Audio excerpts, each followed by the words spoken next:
Assalamualaikum warahmatullahi wabarakatuh, and a very good day to everyone.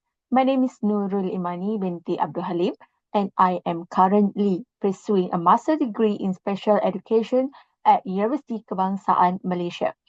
It is a great honor for me to be part of the second international conference on community education and well-being 2025.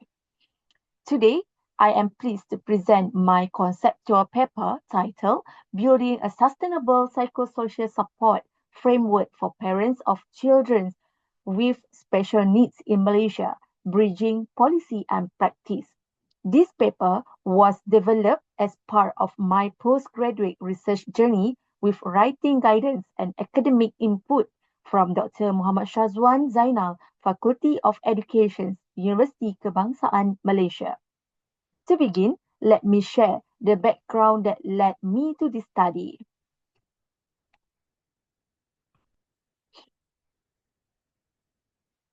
In the Malaysian context, why inclusive education policy are increasingly promoted, the psychosocial well-being of parents raising children with special needs remains a critically overlooked area. This paper explores how it addresses emotional, financial, and social stressors among these parents directly impact their children's educational participations. Without proper support system, the journey towards inclusive education becomes even more challenging for both child and caregiver. This brings me to the research gap and objective I set out to address in this study.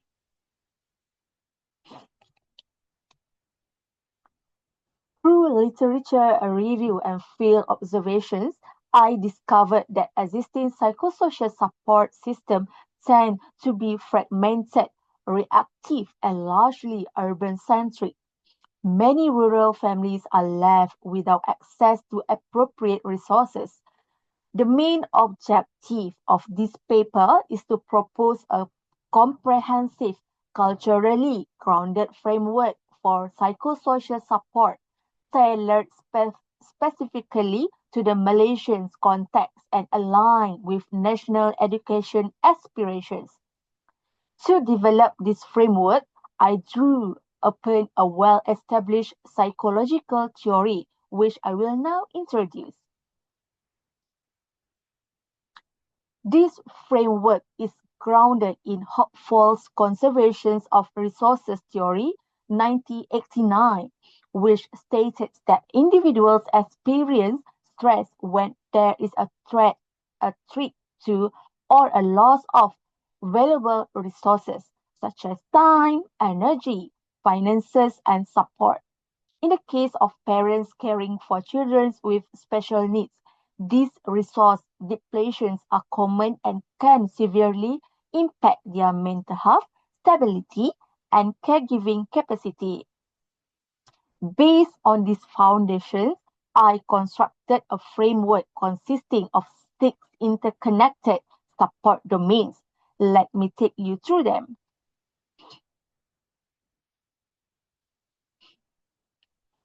The framework I propose includes six core domains of support. First, mental health services, including accessible trauma-informed counseling.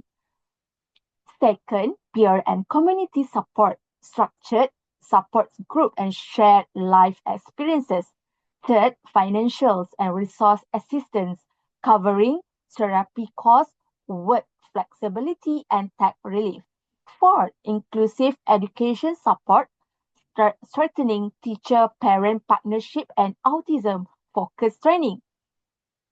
Fifth, policy advocacy and reform, promoting cross-sector collaboration across education, health, and welfare. Sixth, cultural and religious integrations, integrating faith-based and culturally relevant support mechanisms. Each of these domains is designed to interact holistically, forming a sustainable and inclusive support ecosystem. Let's now look let's now look at some key findings that justify the need of this framework.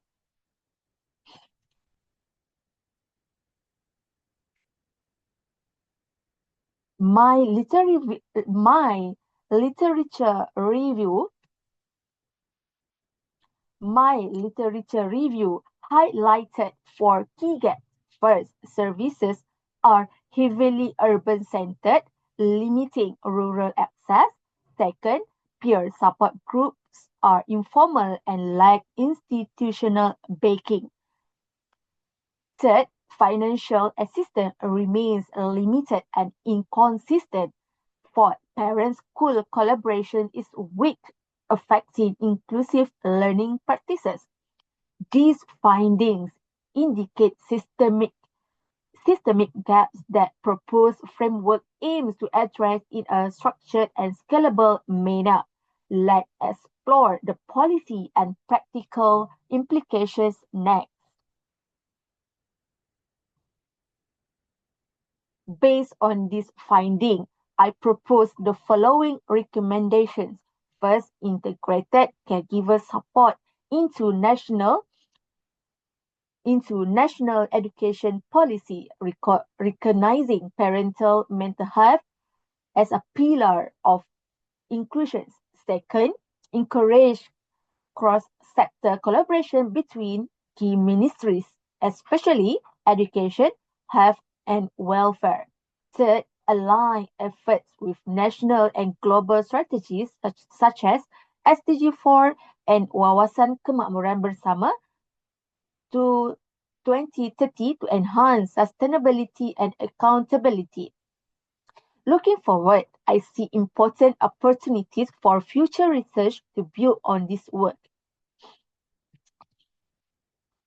Future studies can strengthen this framework by piloting it in these diverse urban and rural communities.